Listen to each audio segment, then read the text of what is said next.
மனம் முடித்தவளின் ஆசைகள் எல்லாம் அவளின் மனதிலேயே முடிந்து விடுகிறது. கணவன் அவளின் கனவுகளை கண்டுகொள்ளாமல் கடந்து கொண்டே இருக்கிறான். அவளின் சின்ன சின்ன ஆசைகள் கூட அவளுக்கு நிறைவேறியதில்லை. எல்லா விடயங்களிலும் அவளை தவிர அனைவரும் முடிவெடுத்து விடுகின்றனர். அந்த முடிவுகளுக்கு அவளையும் கட்டுப்பட கட்டளையிடுகின்றனர்.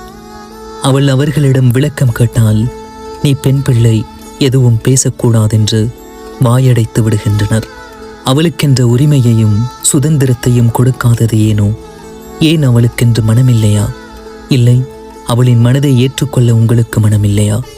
கழுத்தில் தாலியை ஏற்றுக்கொண்டால் அவள் மனதையும் உங்களுக்கு அடகு வைத்து விட வேண்டுமா? உறவென்று வந்தவளுக்கும் உணர்வுகள் இருக்கும் என்று உணர மறுக்கும் உறவெல்லாம் ஒரு உறவா?